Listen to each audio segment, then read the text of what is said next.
Episode 4. Now on YouTube. This is my friend Pete Coles. How would you describe yourself? As a person, or as what I do as a career? So I'm a transpersonal therapist and counsellor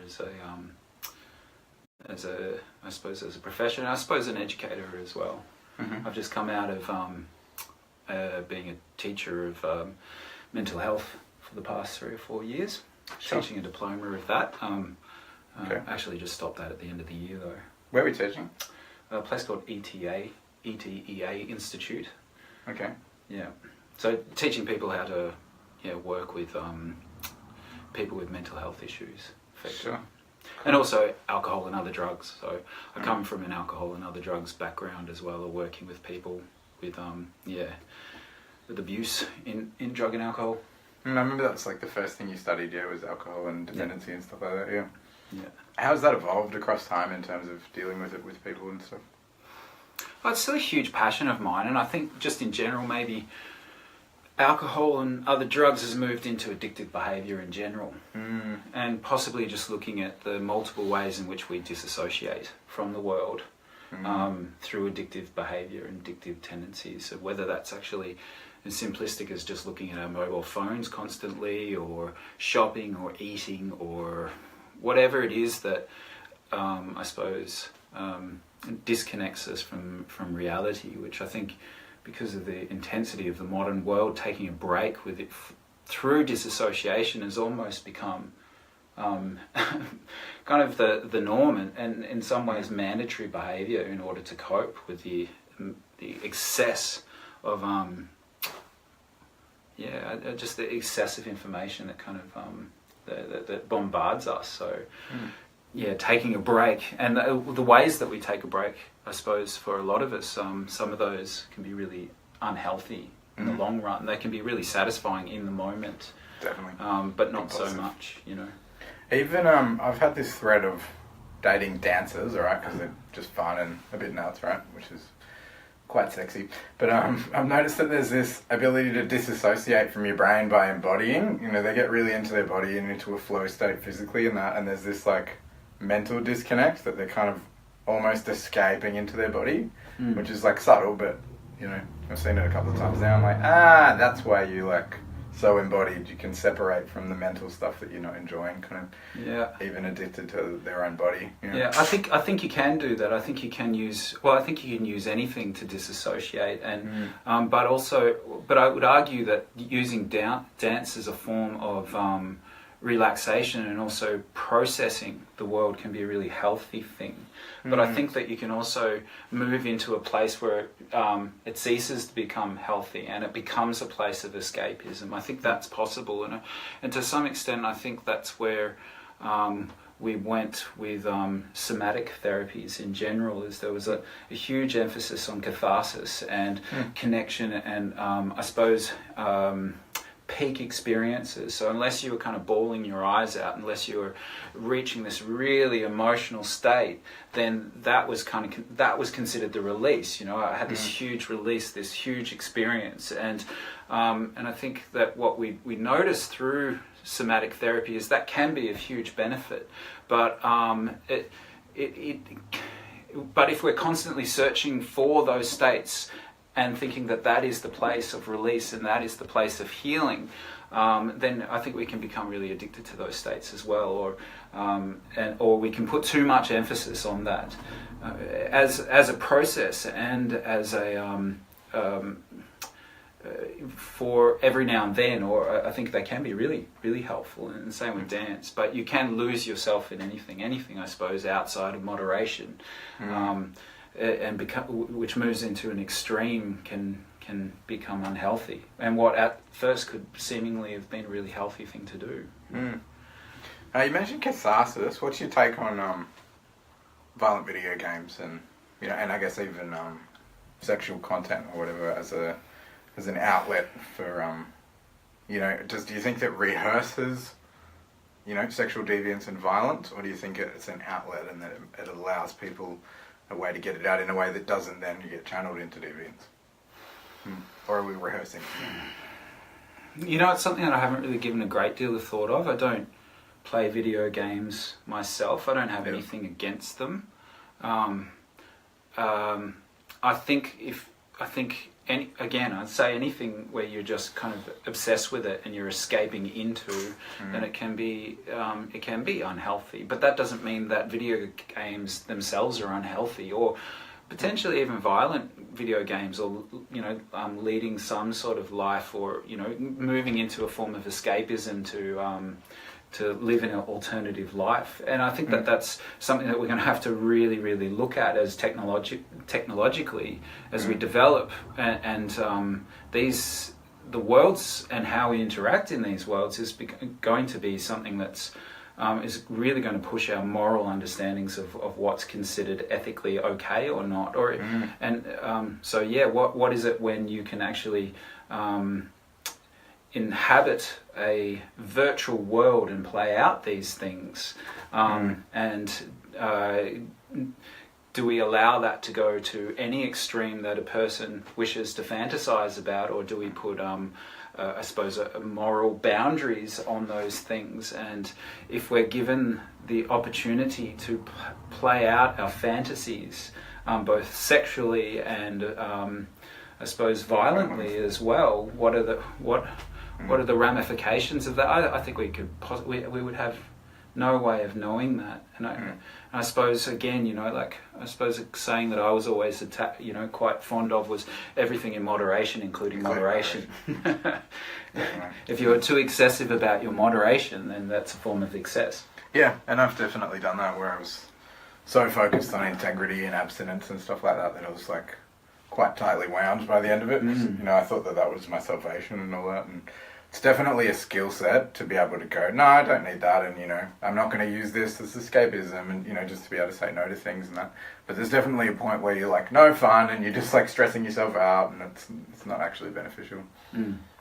I guess then self-control becomes escapism as well. It's like just another way to disconnect, Yeah, well, yeah, if it is a form of self-control, or I suppose self-control and something that's driven by anxiety and fear, I think can be confused very easily. I think because with anxiety in general, if it's an intense form of anxiety, we tend to control what's okay in our world, and if the anxiety continues to get worse, we kind of limit that more and more, because we can only deal with this, so we control everything else outside the spectrum of what we can deal with, and so that's so that can get, I think, really intense. And so you can confuse something as you feel as I suppose a discipline or a form of control with anxiety, I think, and I think that we can do that regularly. You see that a lot in the Mars and Venus argument as well. Is like a woman goes, oh, I'm experiencing this stressor, and the dude's like, why don't we just control and remove the stressor?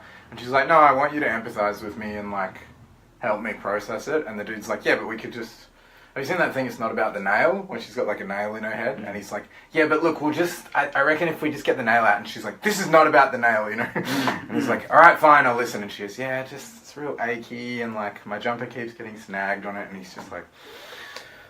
But then he's like, it sounds really hard. And she goes, thank you. And they get a hug, and then like he headbutts the nail, and she's like, damn it. And he's like... just check it out. Yeah, well, I think that's the conversation, isn't it? Is that... I don't need you to fix what's wrong. Yeah. I need you to understand the emotional content of what it is to be in this scenario. So I don't need that logical kind of mindset to come out and say, well, it's easy, you just get rid of this and stress this. Up.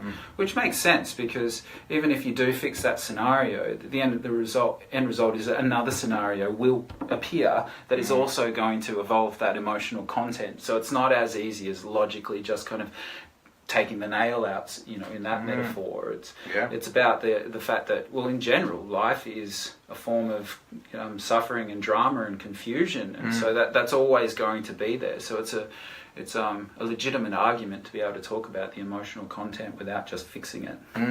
It's like, how do we process anxiety every time, as opposed to let's remove the trigger? Yeah, because that doesn't solve the problem that there is anxiety and there is emotional torment. Oh, good times.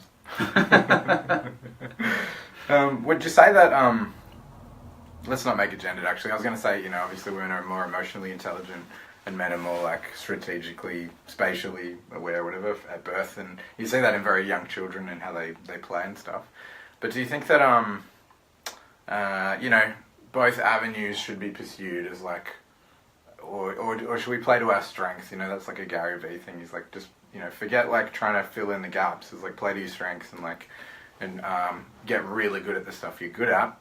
But do you think that, as a line of inquiry, we should all try to develop, more logic, more emotional intelligence, and try to build up all of our capacities, or play to strengths, Yeah, I think both. I think you probably playing to your strengths is a really positive thing. However, the place that you're probably experiencing the stuckness or the constant coming up against those challenges, or this thing, it just keeps on appearing, and it's causing havoc in my life, and it's like, well, no, I'll just stick with my strengths, but there's this thing that isn't strong about me that continues to be present, but I'm just going to ignore that. And to me, that's kind of what when we do that, we're repressing certain things into the shadow. And the interesting thing, how I understand the shadow, is that just because you're playing to your strengths doesn't mean those other things aren't there and they're not influencing us. What we're essentially doing is we're pushing them into the darkness, and then they can move unseen through our life and start to cause havoc. So we do need to address those things that we don't want to, or are considered difficult, so would prefer not to. I suppose that's what Jung talked about a lot, isn't it? The shadow stuff, shadow work. Yeah, and the importance of dealing with the stuff that we don't necessarily want to deal with, and that there's gold in that. Definitely. Yeah, so I don't necessarily prescribe to the idea of always just sticking to your strengths. In fact, I think it's important to strengthen those parts of ourselves that we would consider weaknesses, because we tend to critique ourselves for those parts, and we tend to shame ourselves for those parts, and they're still there. They still influence us hugely, and they're probably the parts that affect the people who are most closest to us. So our family and our relationships with our friends and with our lovers, and so they'll notice them. This part of you which you're completely ignoring needs to be addressed as well. No, I'm too busy to do that, I'm concentrating on that. Well, that's really well and good. However, it's really affecting your relationship with me, So, yeah. And this stuff about the identified patient, how you'll have one standout addict or whatever in the family, and all the rest of the family are like, you're not processing your anxiety correctly, and it's like, actually none of us know how to do that, and that's why it's really obvious to everyone. It's like, the anxiety's playing out in the addictive behavior or whatever, and it's just like that person's expressing it through the ecosystem, and it's like that's why everyone's so aware of it and affected by it. Groff would have said that they become the personification of the illness that's within the family unit. So there is that problem within the family, and one child becomes the personification of that, the representation of the illness that the family needs to address. And normally, so mental illness is a perfect example of that. So, and what we do is, as a family, or a common thing is that we separate ourselves from the individual that is experiencing the mental illness and saying, they've got the problem. And I think we do this as a society as well. We look at the people who are sick, who are the personification of the struggles and traumas that we deal with as a society, and we say they're the problem, and we just have to fix them. Well, no, they're a symptom of the problem, which is a collective problem, So if they're experiencing it within themselves, then there's a high chance that there is at least some of it coming, in us that we're probably repressing down, that we need to address. So of course, when we're working with a person with mental illness within a family unit, then it's probably going to help greatly if the family bonds around that person and to the best of their ability can take back and own what's theirs understand what's going on, as opposed to distance that person and isolate, which we understand that isolation just continues the mental health, degradation. And I would say not only for the individual that is experiencing it, but also for the family unit, because if you isolate a member of your family, then that is going to chip away from you. You can place that in a box somewhere and you can kind of pretend that it's not affecting you, but it will affect you, and it will just chip little pieces off you for the rest of your life, and it will affect on how you conduct yourself in your relationships with others. Definitely. One of those. What I've noticed a bit, because there's obviously a lot of people being vocal about stuff they don't like on the internet, but I've seen a little bit more sympathy for the devil in recent years. Like, you get some really good writers on Medium and stuff, and they write like a 600-word piece that just, whoa, they're like, let's look at it from the pedophile's point of view and stuff, and it's like, whoa, and that stuff's really unpopular.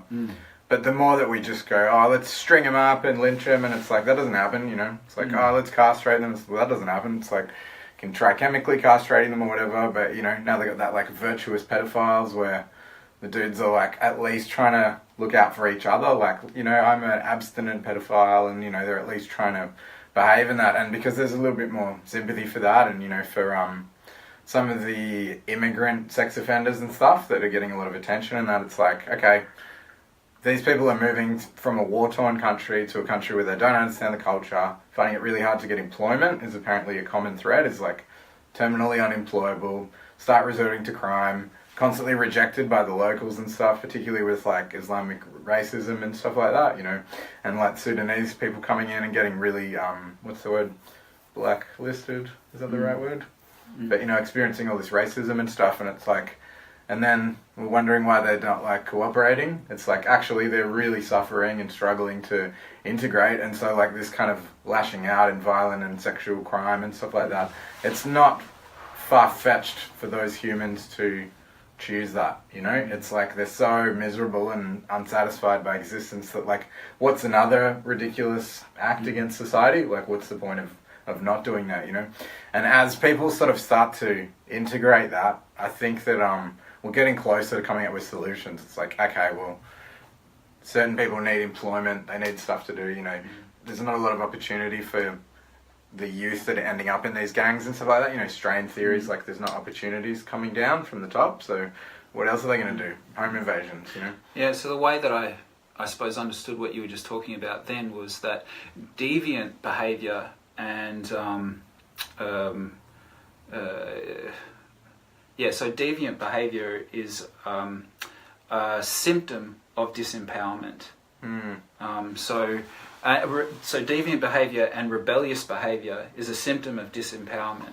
So if an individual is feeling disempowered in their lives, then they will find a place somewhere in their lives that they are empowered or perceived or power over, So because we need to feel empowered. I think it's a fundamental part of the human experience, and of course it's really difficult for many of us to feel empowered because we've got an internal process and program of inner critic behaviour that kind of disempowers us in general. So that means, I think, to some extent, deviant behaviour is, we're in the perfect kind of storm for deviant behaviour, if you will. If there's many of us feeling disempowered, then a process of that is somewhere in your life you will have to have power over. So the other form of that, I think, is manipulative behaviour. So the extreme of that would be deviant behaviour that works into pedophilia, and that's an extreme form of disempowerment, that you're having to have a power over a child. Or rebellious behaviour is a group of teens. They've found some place that they can feel empowered, which is much less deviant behaviour. I can understand that one too, how that would happen very easily. So if they're not feeling respected by the society, if they're not feeling valued as individuals, and they create their own little space to feel valued and to feel, and will rebel against the system that's not, that makes sense to me, and so I don't think it's as easy as just criticising, that when we start to see the symptoms of rebellious behaviour and deviant behaviour appearing in a society, then we've got some serious problems. And it's not as easy to just to look at the symptom and go, yeah, that's to blame, they're fucked up, for instance. You know, it's like, okay, right, so these are the symptoms that are coming up. How do we address that? And we know when people are feeling disempowered that these are the symptoms that start to amplify in our society, and that means that we've got a problem.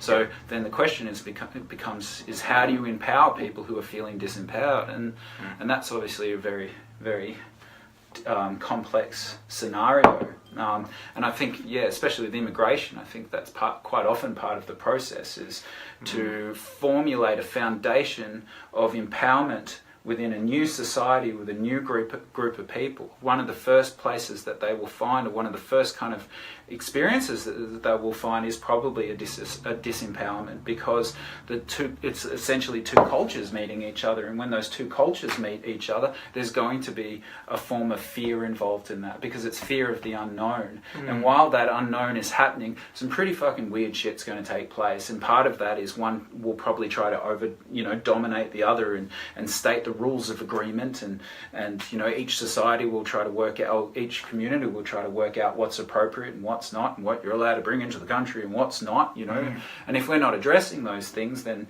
we just kind of let them happen naturally, and maybe that's okay to some extent, but part of that is you're going to see some pretty ugly things, on both sides, and so that's where you would get people, I'd say, again, a form of disempowerment internally and externally is racism, and through fear of the unknown, fear of how this is going to change my life and influence my culture and so forth. Yeah, that's interesting you say, it's spicy by the way, I'm just warning you. It's interesting you say if we don't address that directly, if we don't, give jobs to 19-year-old,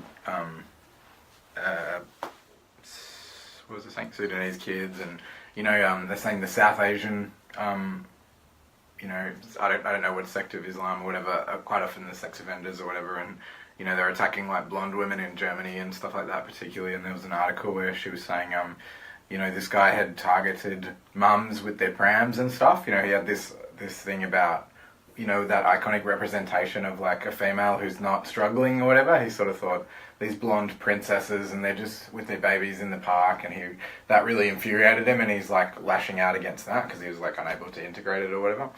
But there's this, if we don't try to help integrate, then things just work themselves out with the conflict of, well, hang on, is my culture more powerful than yours? And it just becomes like, sort of violently plays out, in some way. It feels inevitable to me that in some extent that culture wars will exist. I think having an understanding of that culture wars will exist, and especially when we're going through, the biggest kind of emergence and emerging of cultures, probably, I don't know if it's ever, but I would say it'd be pretty close, When you look at, the migration and the integration of places like Australia and Canada, and I suppose the US and England, like these are multicultural melting pots. So it's a cultural kind of amalgamation or merging. Of course that's going to be a pretty vulnerable time within human expression and human existence. Of course that's going to cause issues. We lose the plot at much less sophisticated and complex scenarios than the merging of civilizations. It's incredible that it's to somewhat working. Are we that naive that we didn't expect it to be a bumpy ride? Am I saying that means that we should accept the bumpy ride? Well, no. I think we should be hyper aware of it, and but not in the sense that it's that we're surprised that it's happening. It makes sense that it's happening, but we should be preparing for it, and we should be thinking about how to make it as less bumpy as possible. But when cultures meet and they're so different, so and the way our moral understanding of the world, it can be quite different, and what we consider right and what we consider wrong, and how we consider, or how we're supposed to behave in the world when you've got cultural kind of smashings together of that. Some shit's got to be worked out, And yeah, you know, the difference between that and that, you know, in different cultures means different things. You know, that's just a really simplistic version of it. But yeah, so we can offend each other without even realize we're offending. I think collectivist and individualist cultures coming together is that's always going to be sort of the core value conflict. Is like, you know, these Eastern capitalist cultures where it's like about building yourself and getting status and property for yourself, and like, you know, how far am I in my career and stuff like that. And then a culture that's very like very tribal, and, you know, there's, you know, a matriarchal thing, and then the women do certain roles and the men are expected to do certain things, and then it's like that coming into just one person trying to build themselves into a god. It's like, hang on, what about the team? You know, this is how we've always done things. And someone comes in and goes, oh, where do I fit into this workplace? And everyone's just out for themselves. Like, but hang on, you know, isn't this like a fire, earth, water thing where we all work together? And it's like, no, that's actually not how it works. Like, it's, you know, it's cutthroat, and we're just that, you know. So what I'm hearing is the difference between collectivism and individualism. And yeah, when you have I suppose a social structure that's more bent towards collectivism, and it collides against a culture that's exploring its individualism and how that works. I think that's really fascinating when it comes to looking at immigration. I think that's fascinating, but I also think it's fascinating for the culture itself, you know, like there's Adam Curtis, he looks at that, you know, like, and looking at individualism as a reasonably a new thing, you know, like, and that our own society was more collectively motivated only a few, you know, a generation or two ago, and individualism is something that has just kind of exploded in the last generation or so, and maybe that's a good thing, but that doesn't mean that there's not going to be a shock to the psyche when you're kind of hardwired towards more of a collective approach, and then suddenly you're contemplating things from a purely individual approach. One way that I think that from a therapeutic point of view that I think that's really interesting is this concept, and I've talked about it before, and I talk about it with my clients a bit, is this idea that when people come to therapy, it's like, oh, it's taken me a while to come to therapy because I just wanted to work it out for myself, and then I got to this point where I realized that I couldn't work it out for myself and I needed help. And part of that is that they kind of saw this kind of shame or guilt around the idea that they couldn't work it out by themselves. And I always kind of respond to that is that I think it's a crazy thing that we think that we need to navigate our internal world by ourselves, which is quite possibly, if not equally, as massive as the external world. And for an individual to think that what is happening inside themselves is just the domain of themselves, I think it's very new. It's very new as a concept, and I don't think it's particularly healthy, you know, like, and that's the idea, I think, where collectivism has some really positive things, is if I'm going through turmoil, if I'm going through struggle, then I'm not alienated and segregated and isolated, that it's just my problem and something that I need to work out on, and once I've worked that out, I can rejoin society, you know, and which is what we were talking about before. We see someone whose mental health is waning, and the worst thing that you can do is isolate them. And I think as an individuals, we can do that to ourselves. You know, I'm going through a hard time at the moment, so that means I will isolate myself to try to work something out, as opposed to connect in with the collective intelligence and knowledge, and have people surround us at those moments of most vulnerability in order to tap into a much larger pool of knowledge and intelligence. Yeah, and like from the judicial system and corrections and that, I'm just thinking, you know, the punitive system of like, we're going to punish someone, we want a pound of flesh, as well as like for them to learn from the shaming, you know. And then when you compare that to like tribal cultures where everyone would sort of gather around like the adolescent male and go, look, why are you acting out? You're only hurting your family. Like, what's going on? And they'd sort of say, I don't know, I'm just angry and frustrated. And everyone will go, look, we've all been through it. Why don't you spend a bit more time with the males who are just a little bit older than you, and they can sort of talk you through what they experienced, and they sort of work as a team to solve it, as opposed to like, you're hurting everyone, we're going to lock you up, we're taking away your car keys or whatever, you know. It becomes this like it's kind of satisfying for the person who's punishing. It's like, yeah, I'm hurting you back because you're hurting me, and it's like, does it really solve the problem though if we don't like work on it as a team? And like what you're saying about addiction, where they treat eating disorders by getting the whole family to go, okay, we're gonna all just respect that this is our emotions as a team, and we're gonna get behind the identified patient and go, you know, you're a symptom of what we're all feeling, so you know we all want this to heal within us. You know, I think it's a very different way of looking at it, but which is what we were saying before we turned the camera on, which is that if you kind of look at I suppose the Western world and the modern world as their intelligence in relationship skills, and then you would say that we're probably down in the echelons of technological advancements when it comes to how we connect with each other, and there's other cultures around the world that do it much more effectively. And maybe this is one of the plethora of ways that the studies of indigenous cultures, or where their technology was highly advanced to us, was how they worked within the unit and how they worked within the community, and the skills that they acquired to work with each other, and how advanced that form of knowledge was. And so when you look at, I suppose, the modern form of intelligence, then you could say technologically we're hugely advanced, but we're kind of immature and adolescent when it comes to working on our relationships. You know, we're quite childish, and if we're upset, or you know, we'll kind of run away, you know, or disconnect. You know, that there's stronger versions of how we relate than the culture that we're, you know, the dominant culture at the moment, which is really worrying, because the more we kind of, look at that, you know, the West as the strongest kind of form when it comes to everything, as opposed to, it's really, really smart in one way, but it's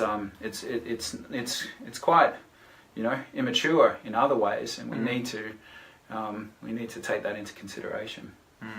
You see that a bit in people processing stuff by writing online, you know, and posting stuff or whatever, where it's an example. Yeah, you see a lot of people putting frustration about the online dating world and the apps and stuff, and so people are like, oh, online dating is a sham, or, you know, my experience was like one of despair and surrender, and eventually I gave up and stuff like that. And it's kind of this tongue-in-cheek resignation to it, and you know, they get all these likes and approval, like, yeah, true, it's, you know, it's a shit fight out there, but you know, there's a part of me that's like, okay, but you know, what can we constructively learn from this? And there's not a lot of data on it, and you can't go and ask your auntie how did they navigate online dating, because there's not enough history there in that. But we're developing emotional intelligence with technology as well, you know. It's like, there's some of the younger kids that I work with, they say the rudest thing you can do is send the thumbs up on Messenger, because it's the least amount of, you know, it's the least amount of attention you can give someone.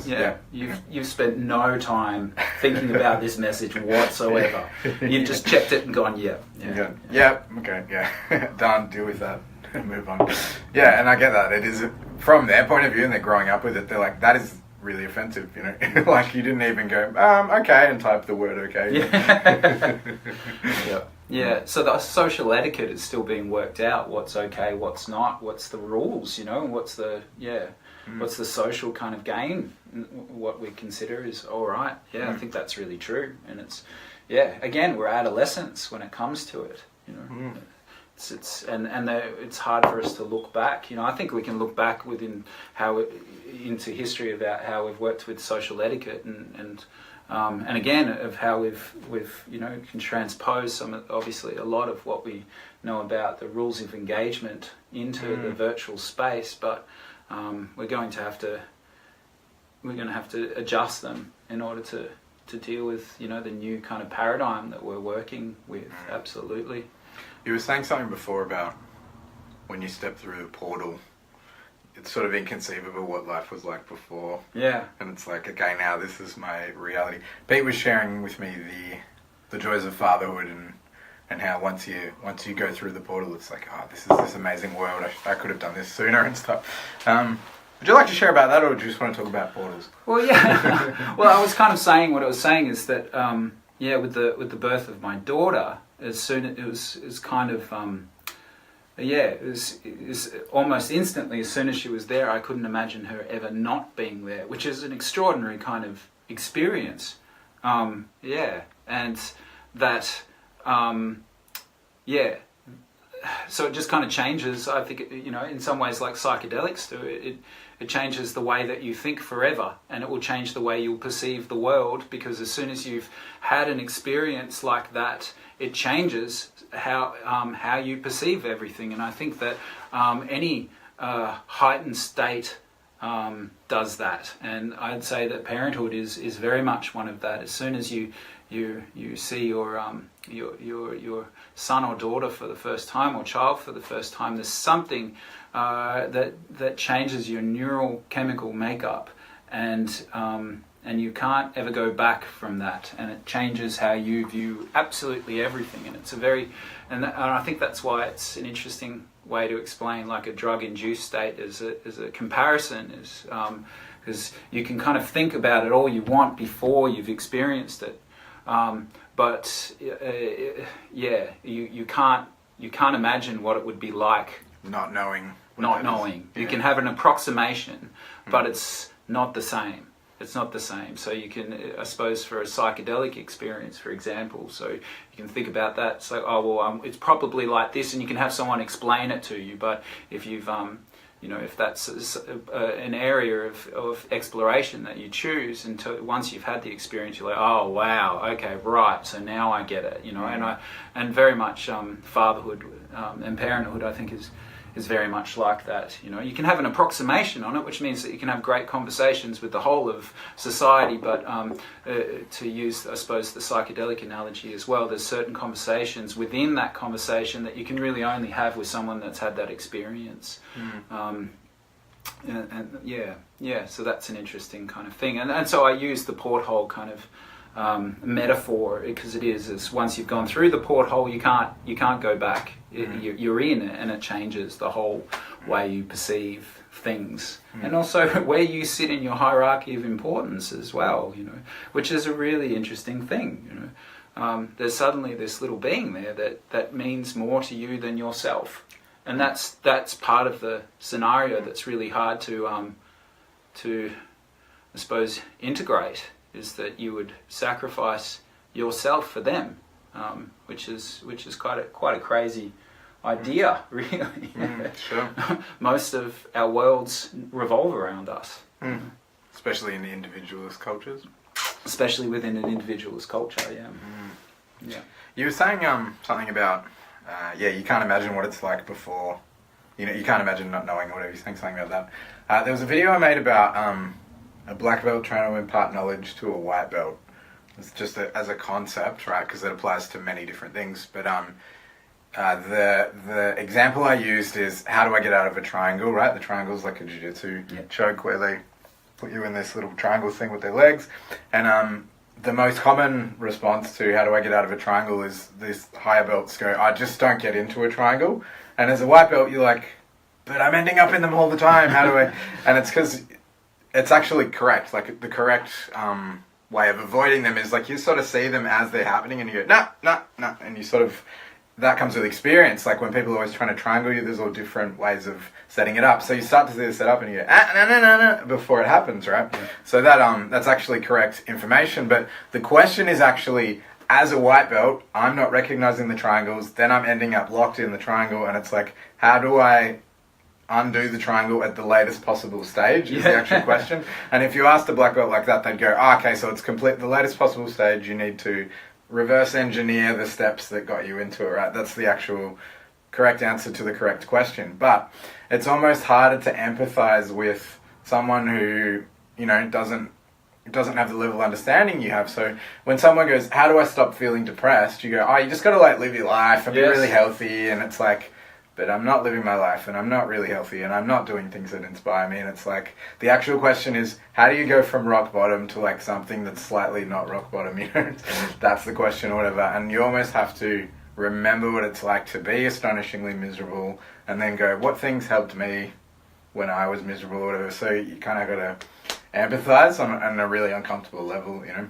Discuss. What do you reckon? Trying to remember what it's like. And yeah, well, it kind of made me think about, So another way of saying that is that I think that's why The Simpsons was always really interesting, is there's always multiple levels of kind of humour that was running through The Simpsons. So you can watch The Simpsons and your little kid, they'd be laughing their ass off at something like that Bart or Lisa or Maggie would do, you know, like, and it was a really kind of, you know, but the reason their parents were laughing was for a completely different reason, you know, like, so, and as the child grows, so does their understanding of the complexity or the knowledge of what the show represents, you know. So they're laughing on one level because they're kind of connecting into the humour of a child, and I think, you know, from again, you know, this is what I thought was always really interesting about someone like Jim Henson, the Muppets. You know, I think that he was really good at that. He was multiple levels of humour was going on simultaneously. So depending on where you were at was depending what jokes you were kind of getting to understand.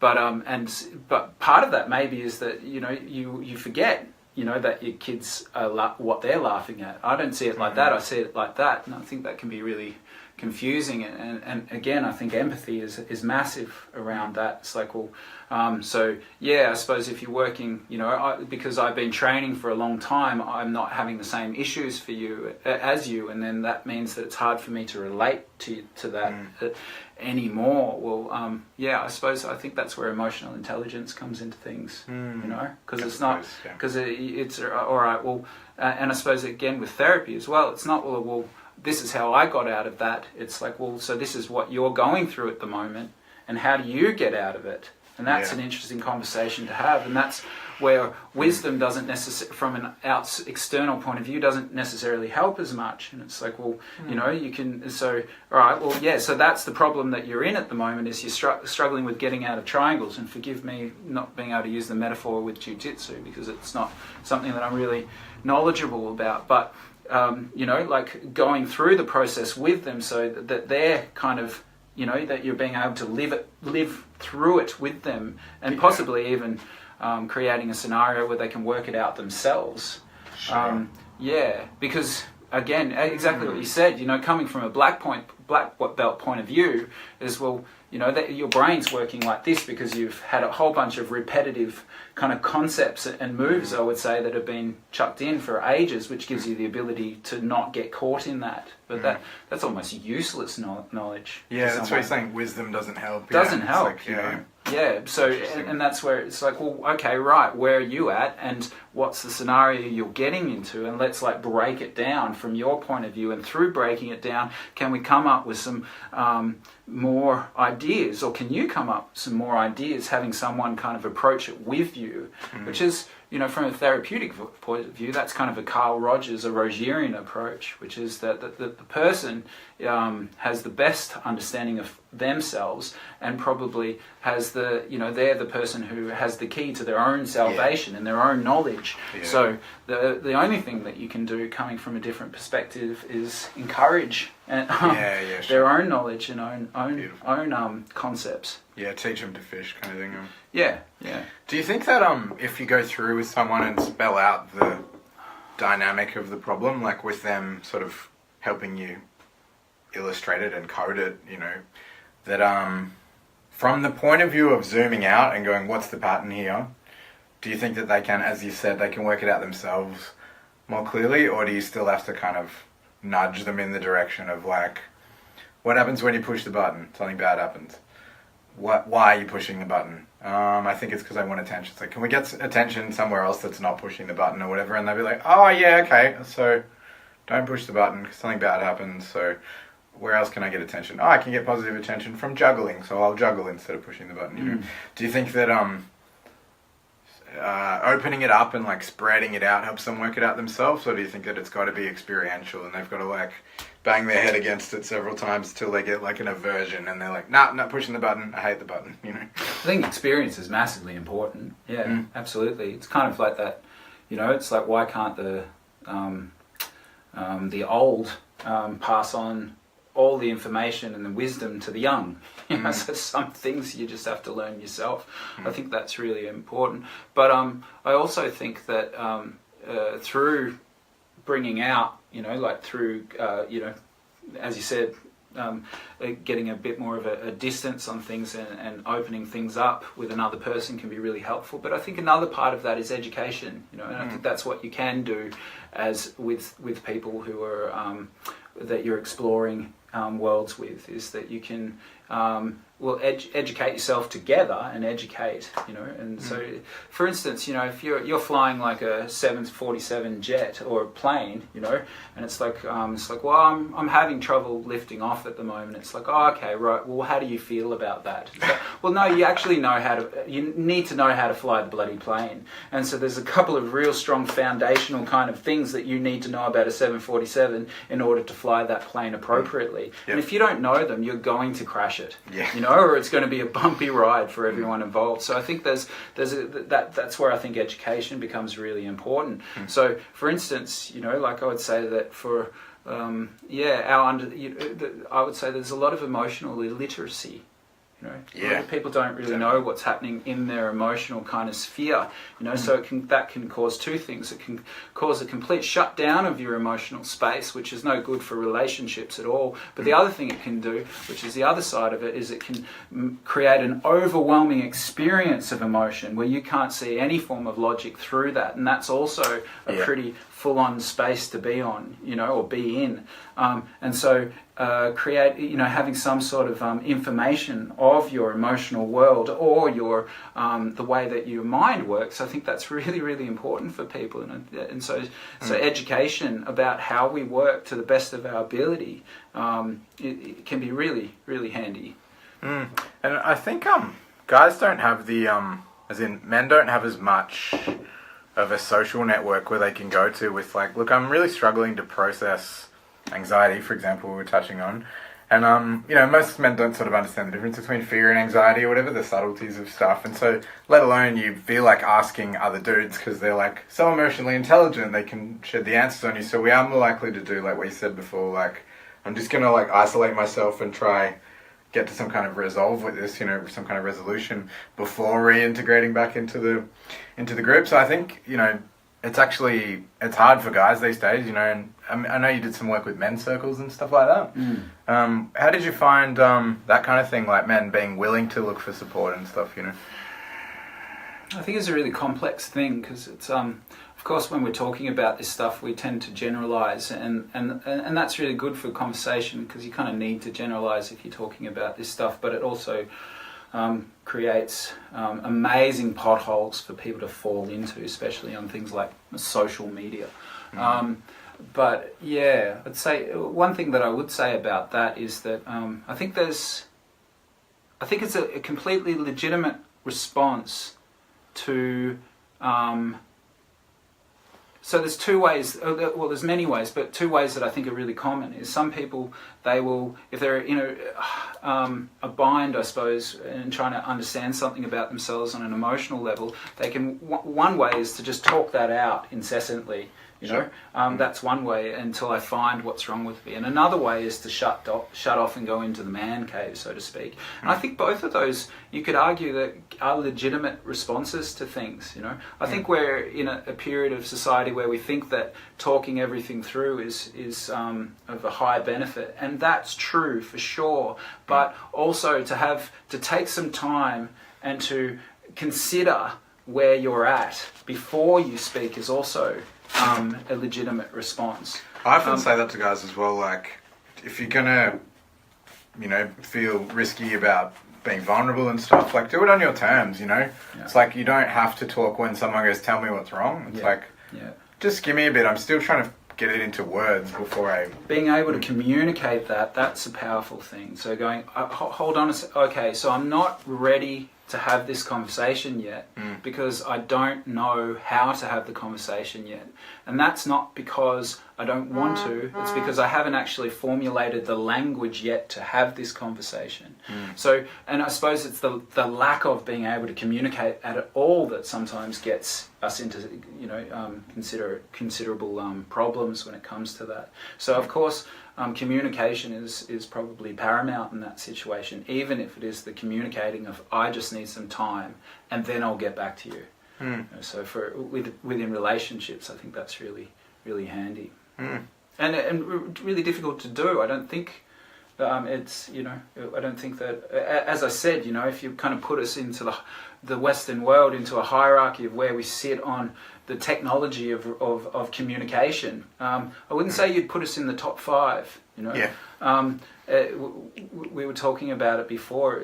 There's an immaturity to the way that we communicate, and adolescence, and in many complex ways, many complex ways. It's talking too little, but also talking too much. Because talking too much about what your supposed truth is, because you're emotionally feeling it and you're overwhelmed by this before you actually understand why you're overwhelmed, because it could be a symptom of something, so you could be really sad, but actually the sadness is actually coming out as anger. And so you're connecting to the anger of it, where it's actually the reason that you're angry is actually more complex than you just wanting to yell at your partner or chuck a temper tantrum. And through that anger, you could say a bunch of things that you consider as really important in the moment. But actually, they've just kind of, put a minefield through your relationship, and you can't take things back after you've said them, and people get hurt by that. Yeah. So so emotional damage, or I would say emotional violence, is a really real thing in our culture, and how we address that and how we bring awareness to that is really very, very important, because it destroys us. So I think consideration of whether what I'm about to say, is that necessary, or is that me just on the attack? And in the moment, it's almost like it just wants to come out. And quite often it wants to come out because two people are fighting over an energetic battle, I've wounded, this person's wounded me, so I've got to take a chunk out of them, and it's you could argue that it has just as much damage as, or it has a lot of damage. As in the same way that physical violence can have a lot of damage. You can rip someone's soul apart with words, and it can be really hard to put them back together. And I think within the relationships domain, that happens a lot more than we think. And it's a hard thing for us to have a conversation about as a community. Possibly because of our emotional adolescence. And there was an experience I had, I think I was 25, 27, something like that. And this girl had cheated on me, and then I was yelling at her, and she was like, well, okay, well, I'm breaking up with you then, we're not together. And I was like, how do you cheat on me, and then you dump me? And she goes, well, it doesn't matter, like, it's not working, you're being a real asshole, and now I'm, like, scared of you, so no thank you. And I was like, no, hang on, you sit here while I abuse you because you've done the wrong thing, And she was kind of like, no, thank you. And then, like, I never yelled at any of my girlfriends ever again after that, to the point that, like, they'd be like, I'm upset about something, and I'd be like what? And they'd go, blah, blah, blah, blah, blah. And I'd go, yeah, that makes sense. And then they'd be like, and another thing, like, it's just because I wouldn't fight with them, they'd just be like, oh, he just validated me. Oh, well, I guess that's the end of the argument, And I would go, do you want me to do anything, or did you just want to tell me how you feel? And they're like, could you not do the thing? And I'd be like, yeah, cool, I'll not do the thing and stuff. And it just saved those, like, days and days of, like, trying to restore the trust that was lost during the arguments. And, they bring up something you said that hurt their feelings, like, 6 months ago that they've been harboring the whole time and stuff like that. And it's just like, no more of that, Something that I say in therapy, I suppose an idea that I work with is when the body is in restriction, the thoughts follow suit. So if we're really tense, then we're probably going to be talking from a tense place. And when it comes to a relationship and conversation or an argument, once both people are really tense and they're kind of firing, and we've moved into an elevated kind of emotional state, and now it's not, there's a point there that it becomes inconducive to being any benefit to anything. So at that point, if we can come in and say, well, this conversation has been compromised, it is no longer helping to solve anything, which is really hard to do, because once we're both emotionally kind of ready to fight, because that's what we're doing. It's like, I'm going to steal your energy now by putting you down, and you can feel it, it restricts further, and your whole being wants to get that back. It wants to one up, but that's not resolving anything anymore. That's you've both entered into a compromised state of basically energetic parasitical behaviour, if you will, and there's no benefit, and the best thing to do is to calm it and to probably stop until you can move back into a state where you're both relaxed enough to continue. So so that's how it works, is when the body is in restriction, the thoughts follow suit.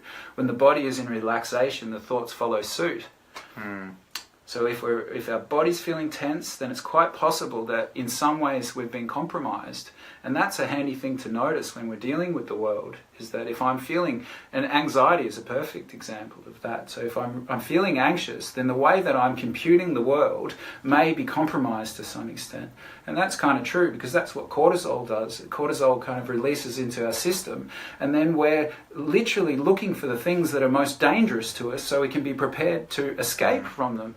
And if we're in a cortisol state, then what we're looking at are the things that can possibly do us harm. And that's also, I think, that what we do when we're in a heightened cortisol state within conversation as well. We're looking at the place that you could be trying to hurt me or smash down my ideology or smash down who I am as a person, you know. So it's harder to... and you'll notice it, there won't be a flow. There's a flow in this. It's not one dominating the other. It's moving back and forth, and neither of us are feeling like there's, you know, that there's tension there. You know? Definitely. Well, question, in terms of bestowing emotional intelligence, and particularly I was saying, you know, young men that need help coding it and stuff, what kind of people do you find benefit the most from your style of therapy and counselling, and what kind of people do you work well with? Just while we've got some on the line. Yeah, it's a good question. Part of me wants to say that it's quite a diverse range of people. When I first started off, interestingly, because I came from a background of working predominantly with men, and then when I started counselling, I had predominantly women, and now it's about 50%, so I work both with men and women. And so I work with a lot of mental health issues, a lot of anxiety issues, a lot of relationship issues. And also I work with people who are a little bit in the mist when it comes to direction. Yeah, so they're the kind of things, I suppose, that I work with, which I'd say in some ways that's quite a lot of different kind of states of being. But I love working, I suppose I just love working with people in general, but yeah, mental health, anxiety, you know, I've worked with a lot of sexual assault victims, and it's a weird thing to say I like working in that kind of field, but I kind of do, but I know I've got the healing associated with that, healing associated with that, and so I suppose they're the kind of cases that I've been working with, and but just to me, working with the symptoms of living in a modern world, which I think is huge. If you're, I think the correct response, or a natural response, correct is the wrong word, a natural response to living in a modern world is that it's tough, and it's psychologically tough. And it's us, and getting back to what we said at the start, you know, if you're disassociating from this world, it's a really normal response, because it's overwhelming, and it's visually overwhelming, and it's the amount of information that is moving through your self in one day is just more than any society or person has had to deal with ever. And we don't, you know, we're a social experiment on ourselves. We don't know what that does to ourselves, and we don't know that and one of the things that I think we can be pretty sure that it does is it puts a high amount of social anxiety on a lot of us. So anxiety is in epidemic proportions.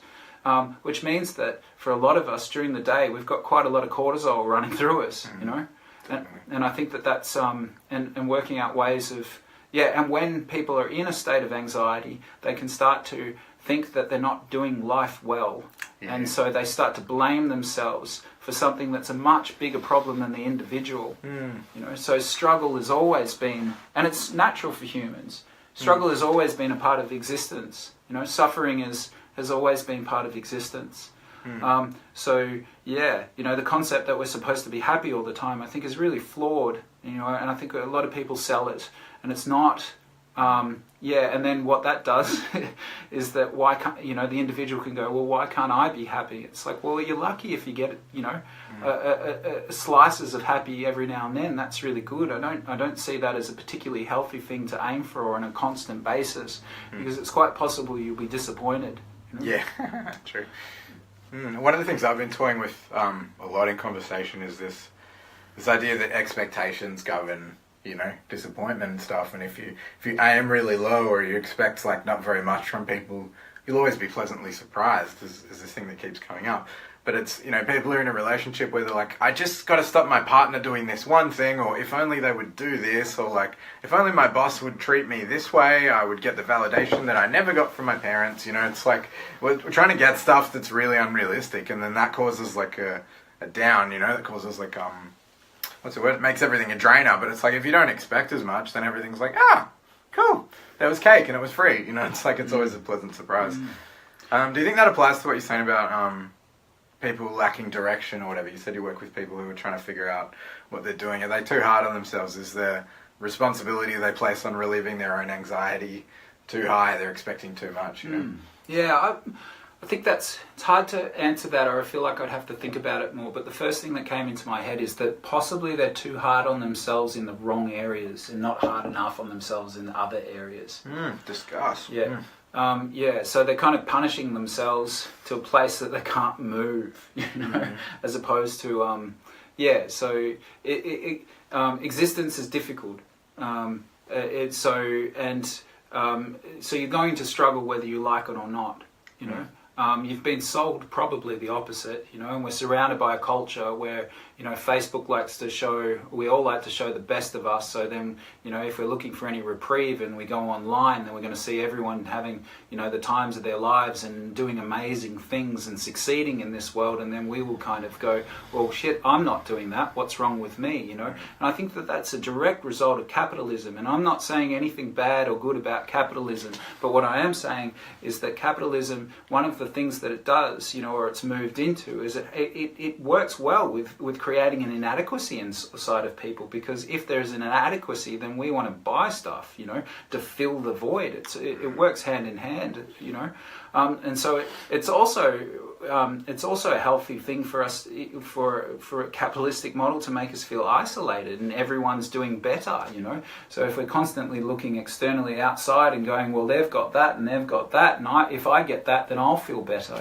So actually, I think one of the issues is a complete lack of people being honest with each other. And part of that honesty, I would say, to a certain extent, is that most of us struggle, and that there's varying degrees to that. But I think that's the thing that we all have in common in some ways, and we don't want to show each other. It's kind of like walking into a room with, and we've put makeup over a pimple or whatever. It's like, I don't want to show anyone this because they'll think I'm ugly, and everyone's walking around with their hand over their face, and what the hell's going on? And then everyone kind of reveals that they have exactly the same pimple on their nose, but we're not kind of connecting with each other, or that's a generalization, of course, but we at times we could not connect at the place where it will probably help us to connect most of, and that's around our mental instability. Because what's the first thing that we do when we feel vulnerable?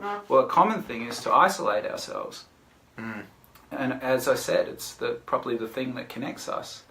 That's so interesting. Like, people are so afraid of being vulnerable and like showing their soft underbelly, and it's like that might be the one thing we all have in common is the suffering, Yeah, this level of perfectionism, if I don't look a particular way, or I've got to come to do workouts to get the perfect body, or our amplification of what health is, but there's again, it's complex, because health is really important, and if you're overweight, then that is a problem, but we can amplify that into a place of healthy. I probably think that that's not the best kind of example of that.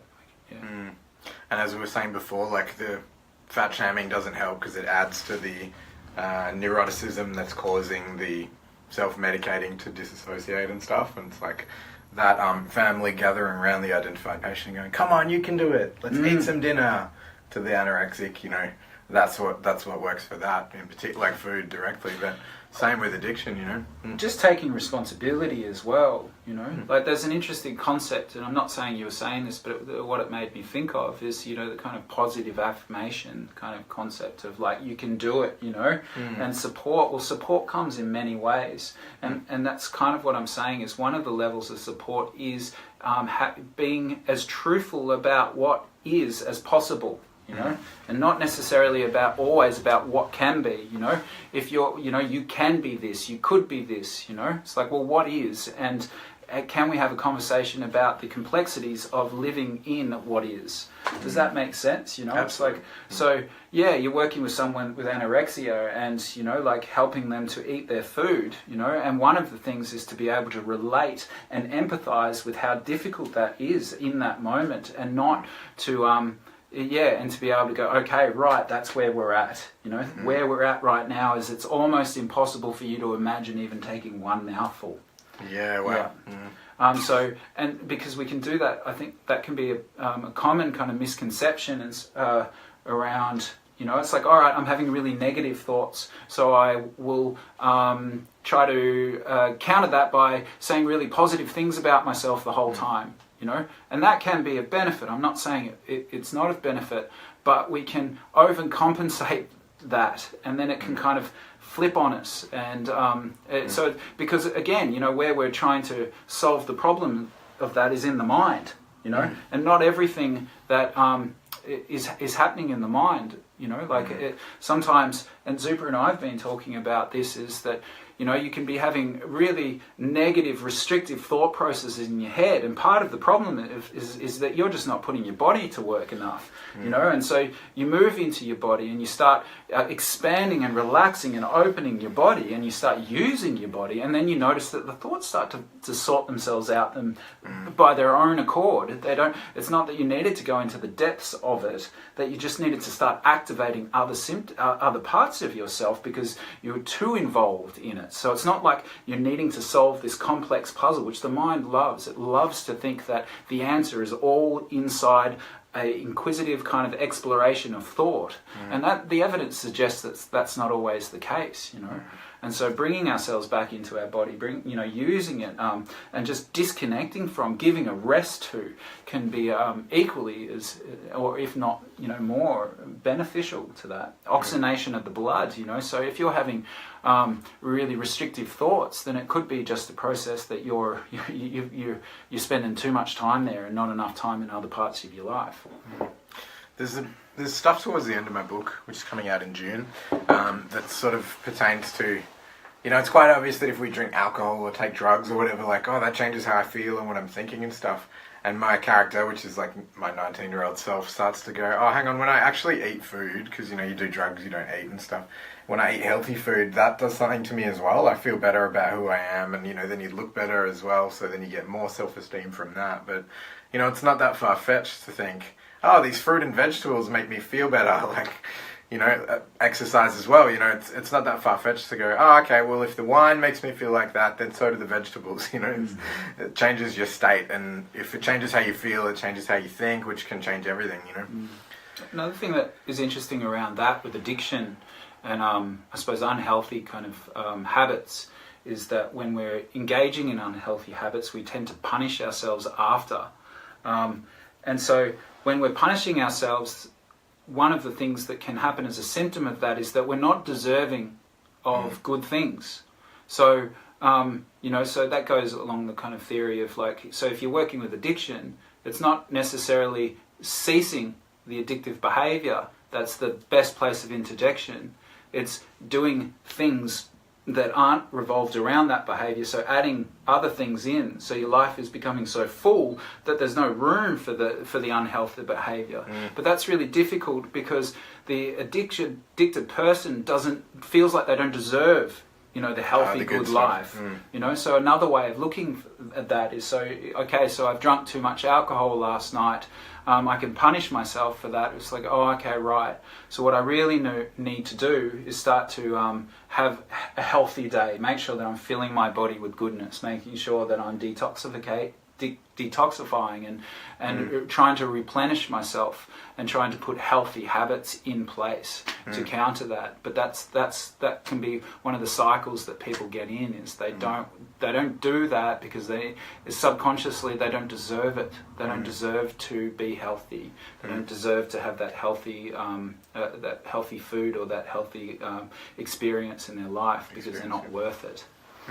And one of the things I've seen a bit, addiction particularly, but other things as well, is like you don't realize how much we get a secondary payoff from feeling shame and guilt the next day or whatever. And it's like, why do I keep doing this? Why do I keep spending all my money on alcohol? And it's like, you actually want to validate your own guilt and shame because there's no other outlet for it. So it's like, you wake up, you got a hangover for 6 hours and you're just like, this is just like the time I blur. This is just like the time I blur. And you're able to express the guilt and the shame comes out. So you don't realize that it's part of your comfort zone and that you don't have another channel for those deep set like core emotions. And it's like, actually the negative stuff that comes out of it is like subconsciously what you're creating on purpose, you know. I've seen that a bit, yeah. So you can look at it. Yeah, to be able to mirror your stuff, yeah. Like blaming your partner for it as well, like, you're so angry, and it's like they're actually validating your anger. It's like, but you can use alcohol, you know, you can use money, you can use whatever to bring it up, to bounce your feelings off it, Creating an external, I suppose, mirror, an internal process, or so we can express it and get through. I can relate to that. As within, so without, You were saying stuff about that before, Well, shall we wrap it up? I think we've been on here a while. We have. Is there anything you'd like to say? You've got your website on screen, which I wrote backwards. Not really. It's my first Facebook Live experience, so I think it was reasonably good. Yeah. Cool. It'll be up on YouTube and stuff as well. So, if anyone feels like magnetically into talking to Pete further about the stuff that he does, phone in there. Advertising, we're going to put a link up to my website. So obviously, so that's what I do. I'm a therapist and a counsellor. And so, if you're interested in the exploration of that type of work,